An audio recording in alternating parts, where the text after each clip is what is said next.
Всем привет, с вами Слендерман, и сегодня я покажу, как сжать видео с помощью Camtasia Studio 7. Да, вот он. Так, нам нужен для этого Bandicam, Fraps, в общем, любая записывающая программа. Вот у меня вот это безымянное, я тут игру какую-то снимал вроде.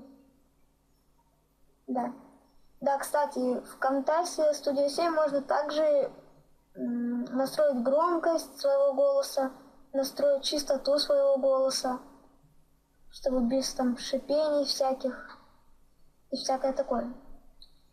Вот, например, берем видео любое. Например, сейчас. Не обращайте внимания на Bandicam.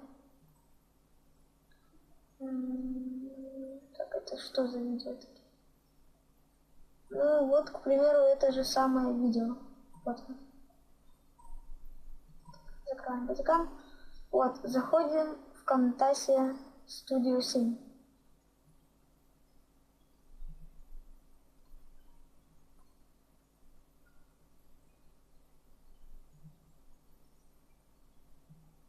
Ждем.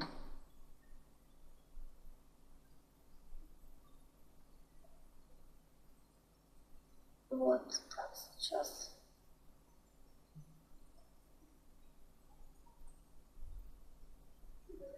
Растяной экранчик. Вот. Скидываем сюда. Скидываем Camtasia саму игру, которую вы записали. Вот, на беговую дорожку. Можно сначала вот сюда вот, надеюсь, вы увидите.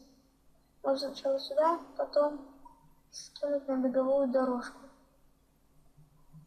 То есть на беговую, кадровую, или как можно назвать. И лучше поставить на 1280 x 720 YouTube HD. Я думаю, так как получше будет, HD будет, вы сами понимаете. Нажимаем ОК. Вот мы видим видео наше. Если вы хотите сделать голос, чтобы вас не шипел, например, вот так вот. Всем привет, с вами мистер Слендерман.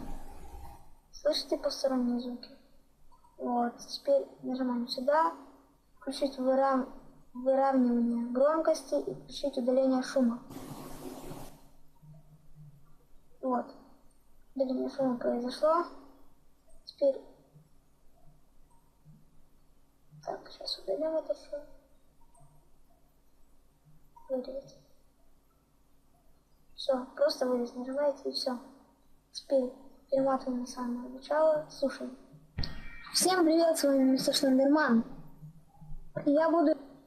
И что мы слышим? Нету шипений, нету всякого такого прочего. Так, чтобы нам его, в смысле видео, сжать, выделяем вот таким вот способом дорожку.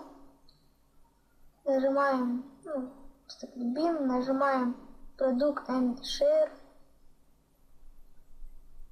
Что у нас тут? Удалить. Да, хватит уже смеяться. Вот. Product and Share. Нажимаем просто сюда. Вот мы видим, высвечивается такая вот рамка. Нажимаем HD. Это обязательно, чтобы у вас хорошее качество было. Нажимаем далее. Тут папка, вот вы видим название. Вот. Это куда будет скидываться ваш файл сжатый. А имя проекта, вот безымянный, это имя проекта. Как? Так, воспроизвести видео после создания это не обязательно, по вашему усмотрению. Показать результаты вывода и упорядочить созданные файлы во вложенных папках. Это обязательно, ставим галочку. Нажимаем «Готово». Вот тут вот следующие файлы существуют и будут перезаписаны, если вы продолжите. Вот, как мы видим, у меня уже записаны такие файлы. Я как бы уже сжал, все выровнял. Нажимаем «Да», просто там у вас будет высветиться. И у вас пойдет такой, как, так сказать, проект. Будет идти проект. Потом, когда он произойдет, нажмите просто «Готово». Вот так вот. Тут будет написано всякое. Нажмите «Готово». И все. И залезьте туда, куда он скинулся. И у вас не будет ни лагов. Сократится в зависимости от HD. От качества в зависимости. Насколько оно сократится. Вот у меня была эта игра 500 мегабайт весила. Я сократил. Качество почти не изменилось. Даже, кажется, не изменилось. Я не знаю. И получается то, что у меня 250 мегабайт стало из 500. То есть сократилось в 2 раза. С вами был мистер Слендерман. Пробуйте, сокращайте, радуйтесь, подписывайтесь на мой канал и ставьте лайки. Всем пока!